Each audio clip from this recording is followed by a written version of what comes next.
Olá, boa tarde. Estamos começando mais um programa Tribuna na TV. Hoje com a grata presença da Graça Fortes, que tem uma história incrível. Vocês vão gostar, tenho certeza disso, né, Graça? Boa tarde, seja bem-vinda, Graça. Boa tarde, Adilson. Obrigada pelo convite. Eu estou muito feliz de estar aqui, de conversar com você, alguém que eu tenho tanta admiração, tanto tempo, pelas suas autorias, os seus livros que você escreve. E, enfim, eu te conheço há muito tempo dentro da prefeitura também, e eu estou muito feliz de estar aqui também contribuindo e também ouvindo um pouquinho para poder aprender contigo. Meu Deus, quem me dera ter esse poder todo. Muito obrigado, né?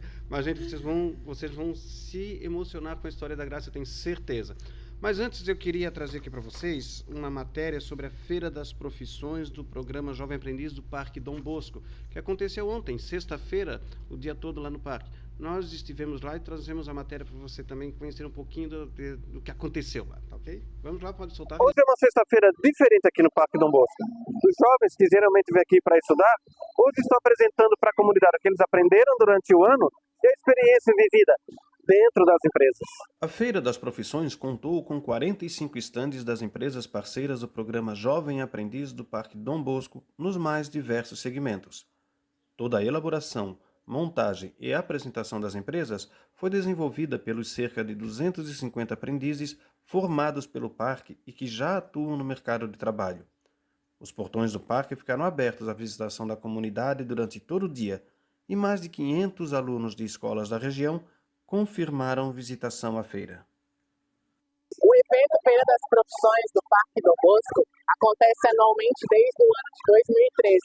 Um evento fundamental para nós vermos o desenvolvimento dos jovens aprendizes e a sua trajetória profissional aqui no Parque Dom Bosco, juntamente com as empresas. Então hoje é um dia de muita alegria, muita felicidade. Estou muito contente. Obrigada aos parceiros da TVBE pela presença no nosso evento.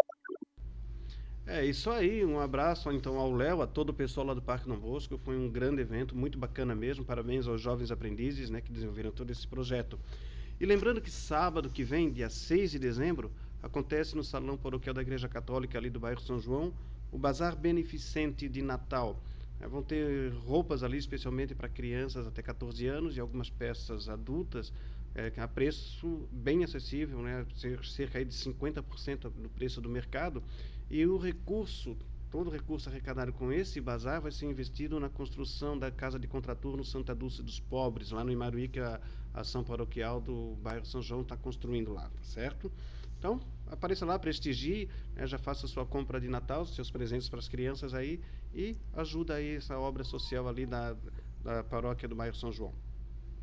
Bom, a nossa convidada de hoje que me emocionou essa semana, porque eu pedi, Graça, manda para mim um trecho ali do livro, um trecho da história que eu queria ler. São 6 páginas, Graça, que me levaram literalmente às lágrimas, né? Uma vontade de abraçar aquela menina, aquela criança, de dizer, vem cá que eu cuido de ti, né? Parabéns já de início. Bom, é a tua história, na verdade, né? Sim, é a minha história, Adilson. E é uma história de uma exilada, né? De alguém que saiu do seu país com sua família, lógico, né? Mas que era uma menina, porque eu tinha 7 anos na época, então eu vivi até os 7 anos em Angola. Bahia Farta é o nome da cidade. E é muito similar a Itajaí, inclusive também o nome Bahia Farta é porque é uma Bahia muito farta de peixe, então é uma cidade pesqueira como Itajaí. Inclusive a capital da pesca também é ali, né? Então, de Angola. E eu vivi a minha infância, né? A minha primeira infância exatamente, né? Toda ali. E eu tenho muitas lembranças e muitas recordações de tudo que eu passei, de tudo que eu vivi, como era a minha vida enquanto criança angolana, uma criança africana, né? E eu faço questão de relatar, inclusive, porque eu gosto que as pessoas vejam a cidade pelos meus olhos, né? E é exatamente aquela cidade ali que você leu.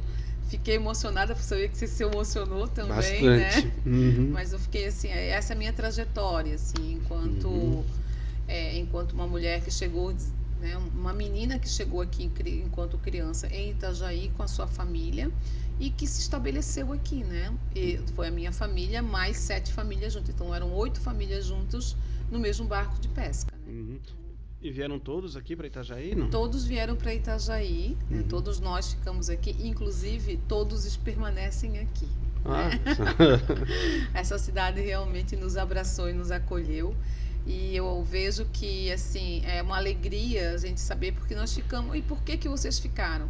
Porque o povo itajaense é de verdade acolhedor. olha né? que bom saber Porque disso. nós só permanecemos aqui porque as famílias, né, não só o setor público, né, o governo também nos deu as vagas nas escolas e tal, mas assim, aquela acolhida, aquela coisa gostosa, né? Eu lembro muito bem que a minha mãe ela teve uma amiga que foi até o barco, conheceu essa senhora, né?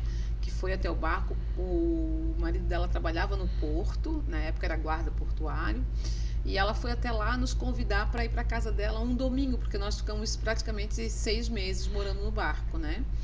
Então, um domingo ela nos disse, eu quero que vocês vão na minha casa almoçar. Então, nós fomos lá almoçar e eu fui muito, muito engraçado que pela primeira vez foi ali para mim apresentado feijão preto e a maionese. Olha só. E essa memória eu tenho como uma memória de acolhida, né? Pelo afeto do alimento, né? Aquela senhora fez com que a gente tivesse um domingo fora do barco primeiro, né? Um domingo numa casa, no seio familiar dela, e nos deu todo o carinho e amor naquele momento. Eu sei que ela morava na fazenda. Depois nós perdemos contato com ela, mas assim, eu sou grata por essa senhora que fez esse gesto, assim como tantos outros, que nos deu um acolchoado, nos deu um colchão para que a gente tivesse na nossa primeira casa. Então foi assim, realmente itajaense, ele é acolhedor. Nós vamos voltar nessa história, porque eu quero esmiuçar essa história, porque, gente, é impactante. Eu falo isso porque é o seguinte, a Graça está aqui, porque no dia 20 de novembro, agora, que foi o dia, inclusive, da Consciência Negra, eles fizeram pré-lançamento desse livro aqui, Pérola Negra, Mulheres Reais, certo? O livro Fabiano dá uma... aqui pra gente, Fabiano. Esse livro conta...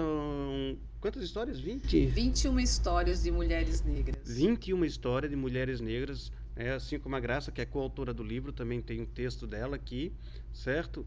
E é um livro coletivo, né? Se a história da Graça, eu li só 6 páginas da história da Graça, a minha emocionou profundamente, como eu falei para ela aqui, as outras histórias também devem, né, devem ser bastante tocantes também, né? Tocante. Esse livro ainda não está à venda. Não, ele vai estar à venda agora a partir da próxima semana, na primeira semana de dezembro.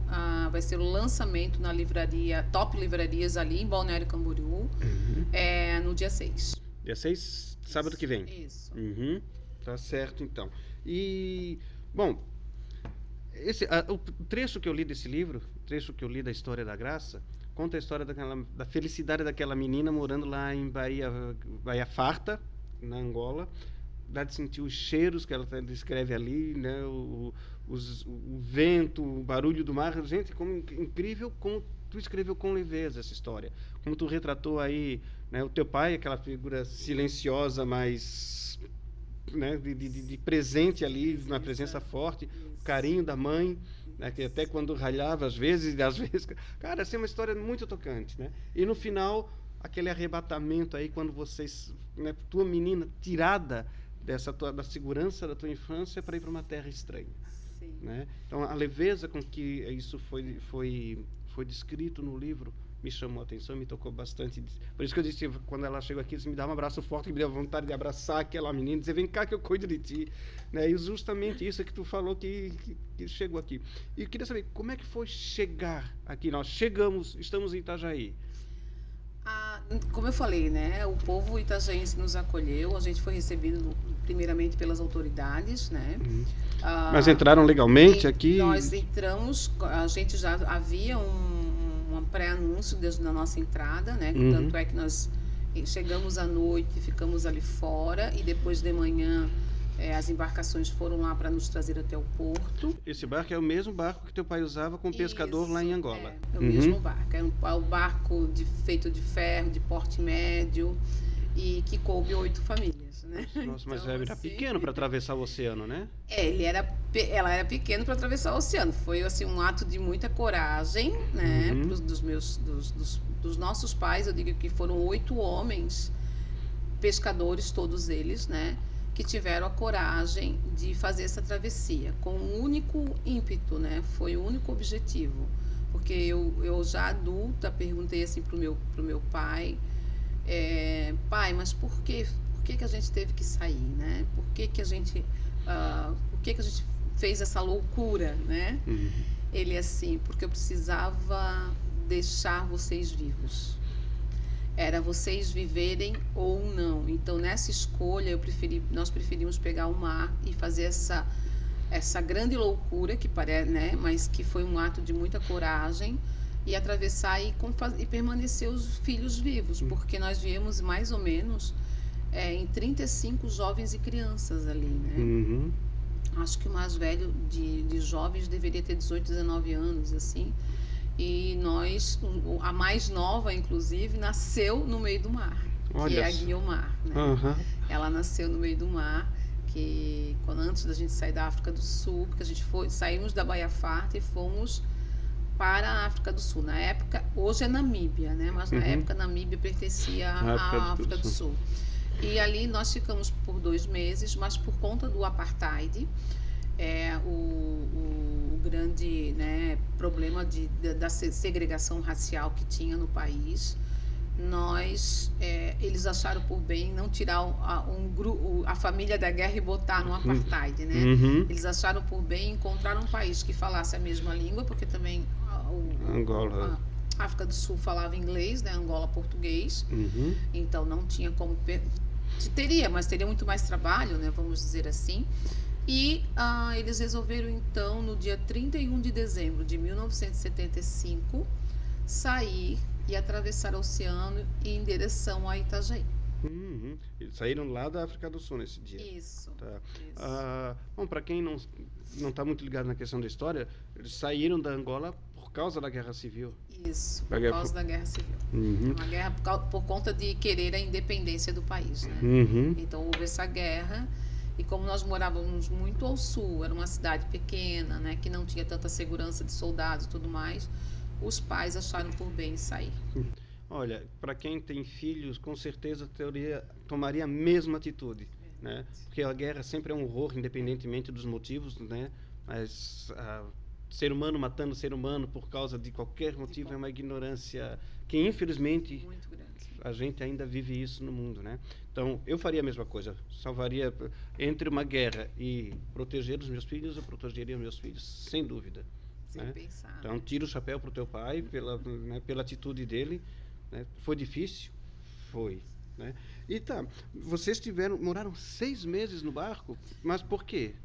Porque quando nós chegamos aqui, nós não tínhamos como alugar casa, né? A gente não tinha como fazer tudo isso, e também tínhamos que ter, como nós entramos como refugiados de guerra, existe um protocolo, né?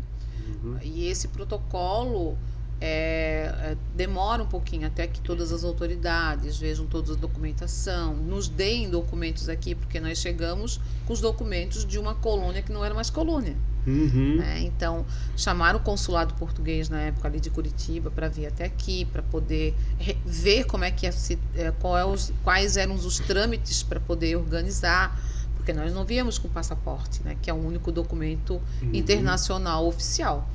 Então, eles precisavam regulamentar os passaportes de todo mundo, regulamentar toda a documentação para que a gente pudesse ter, né, os adultos, a carteira de trabalho, a permanência, a carteirinha de permanência de estrangeiro no Brasil. Então, isso foi um processo. E como que nós iríamos alugar uma coisa sem documento? Uhum. Né? Então, foi um período de trâmite. Aproximadamente, a grande maioria das famílias ficaram 6 meses, de 6 a 8 meses. Teve ainda uma última família que saiu, acho, com 8 meses do barco até alugar a sua casa. Mas nós alugamos, a maioria alugou aqui no bairro São João, né? Uhum. E ali ficamos. Nós moramos ali na Caninana, a primeira casa, eu me lembro bem, na Caninana ali. A Caninana tinha sido recém-aberta.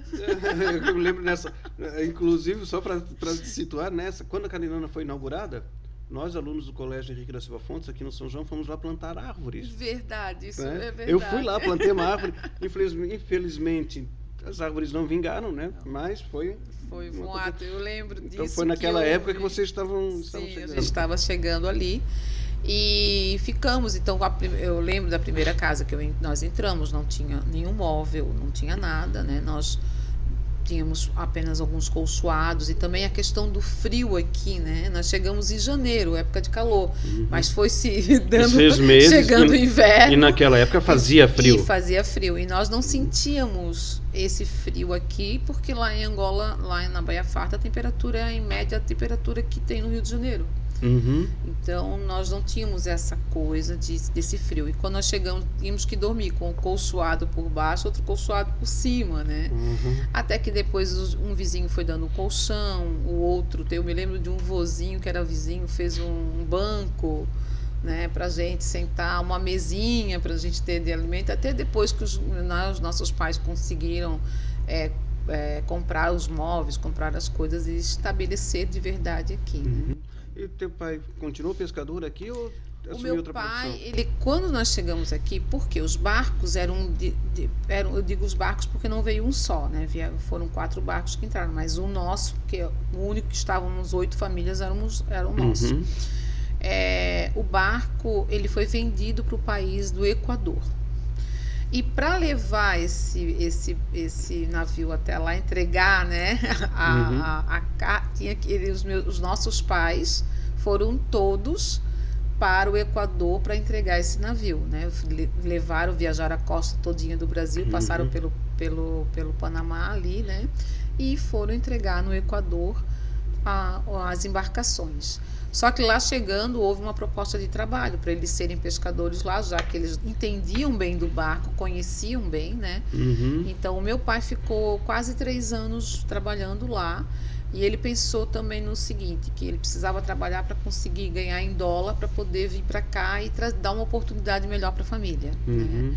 E isso ele fez. Outros senhores, como por exemplo o seu Adriano, ele ficou 5 anos lá. O seu Adriano é o único que está vivo.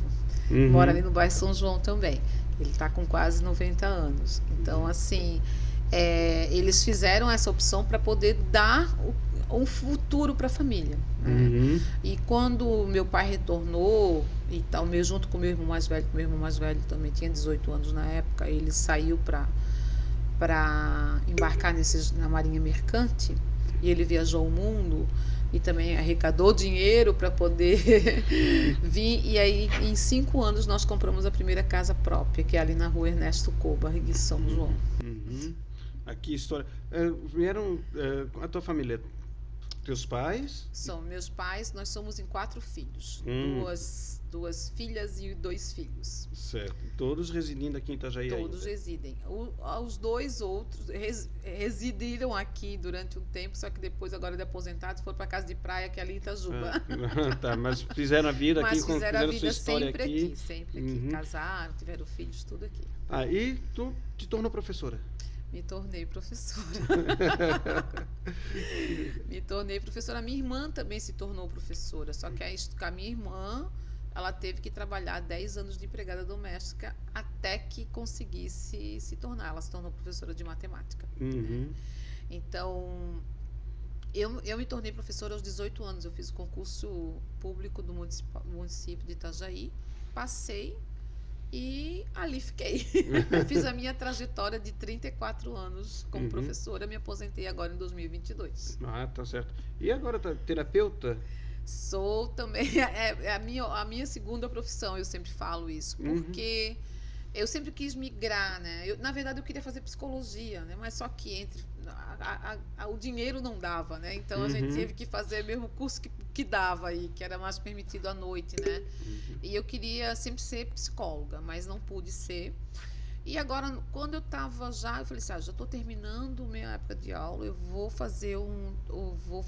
estudar terapias holísticas, que é uma coisa que eu gosto, para quando eu me aposentar, migrar, porque eu não queria ficar parada dentro de casa, porque eu acho que o que mais nos atormenta enquanto aposentados é ficar em casa parado. Uhum. Eu falei, gente, eu me sinto jovem ainda, embora É não bastante, seja, não, é bastante jovem, né? e eu quero migrar para uma segunda profissão. Então, hoje eu sou terapeuta holística, faço atendimentos online e presenciais. Então, tenho uma clientela, gosto muito dessa atividade, estudo muito para essa atividade. Inclusive, estou até pensando agora fazer a faculdade de psicologia. Agora dá, porque tem tempo pelo menos, Agora né? tem tempo. Uhum. Tá certo. E diz uma coisa, e os outros, hoje existe, vocês formaram uma associação aqui de angolanos aqui em Isso, Itajaí. formamos uma associação, exatamente porque, Adilson, a gente passou a ver que nós começamos a nos ver, nos encontrar, aniversário, casamento, velório. E quando chegava no velório era uma choradeira sem fim, porque a gente começou a perceber assim que, nossa, eles estão partindo, eles estão indo embora e nós estamos ficando. Isso já era os anos 90, a maioria já era, todo mundo já era adulto. Então, nessa perspectiva, e também porque faltava documentos, ainda tinha gente que não estava com documentação regularizada, por vários fatores, e nós procuramos o consulado de Angola, procuramos a embaixada. Lá em Brasília, o embaixador veio até aqui conversar conosco e saber o que estava precisando para regulamentar ainda quem precisava. Nessa época, houve a conversa da gente formar uma associação para, enquanto instituição, conseguir fazer os pedidos, né? E conseguir ir atrás daquilo que a gente necessitava, de documentos, da gente, inclusive, querer voltar para Angola para passear, né? Nós precisávamos estar com tudo regulamentado. Enquanto instituição, nós íamos nos sentir muito mais forte, e isso foi uma dica que ele nos deu, e nós olhamos para... Gente, é o que está faltando. Para que a gente se reúna de fato e tenha encontros, não só encontros, quando há alguns eventos, né? Então, formamos a Associação dos Naturais e Amigos de Angola em 98. Certo. E assim, ó, o teu retorno para Angola foi quanto tempo desde que tu saiu de lá? Eu fui para Angola só em 2015. Em 2015? Só em 2015 eu consegui. Os nossos pais, né, todos eles são de Cabo Verde, um arquipélago que fica noroeste da África. E em 2002, meu pai já tinha falecido, né? Em 2002 eu consegui um contato com o irmão mais novo do meu pai. E ele falou assim, vem para cá para conhecer a família, porque a família de Cabo Verde você não conhece. Então eu aí eu fui até lá, fiquei lá, nossa, foi maravilhoso, assim, porque eu reencontrei uma família que meu pai há muito também não tinha visto, porque ele foi com 20 anos para Angola. E depois eu falei assim, eu quero ir para Angola, agora eu quero ir para Angola. E só que a gente vai trabalhando, porque não tem tanto tempo e tal, e também muito cara a passagem, enfim. Em 2015, eu, 40 anos depois e o Joca, 40 anos depois, eu e Eugênio e o Joca, nós conseguimos ir. A Eugênia e o Joca já tinham ido, já em 2002, 2006, mas nós três fomos juntos, assim. E agora, 2023, eu retornei, mas eu fiz um intercâmbio cultural, aí levei meus irmãos mais velhos para irem juntos, né, a minha irmã e meu irmão, e ficamos lá por 30 dias, vivenciando de novo. Assim, para mim foi muito emocionante, porque o que eles conheciam e o que eles sabiam, eu não tinha, porque eles estudavam no liceu, e o liceu ficava em Benguela. Então, eles iam todos os dias para Benguela e voltavam de ônibus. Eles tinham muito conhecimento de Benguela, embora nós tínhamos até tias e tios que moravam em Benguela, minha mãe nos levava lá, mas não tinha memória. E aí eles me relataram muita coisa. Aqui morava fulano, aqui nós fazíamos tal coisa. Então, assim, foi uma sensação. Aqui é a Praia Morena, a praia que a gente vinha depois que a gente saía da escola. Não sei. Então, para mim, foi muito emocionante vê-los, eles contando essa história, e foi uma nova história da minha vida. Eu falei assim, gente, é a história deles que é minha também. Então, assim, foi muito... O meu irmão mais velho, ele ficou, assim, muito, mas muito emocionado. Assim, emocionado demais. A minha irmã também. Porque ela tinha 16 anos. Então, tinha namoradinhos, tinha escola, já estava na escola, já estava no ensino médio, né? Então tinha um outro repertório. Uhum. E ela pôde ver tudo isso de novo. E aí, quando nós estávamos vendo, estávamos lá, nós falamos assim: não é ilusão na nossa cabeça, nós vivemos isso mesmo, né? Ô, Graça, o papo tá muito bom mesmo. Mas a gente precisa fazer um break aqui, né, e voltamos daqui a pouco, então, contando o restante dessa história. Tem muita coisa, né, que eu quero saber de ti, se tem um envolvimento aqui com o movimento da igualdade racial, tudo. Sim. A gente volta daqui a pouquinho, não sai daí, tá? Essa história com certeza é emocionante.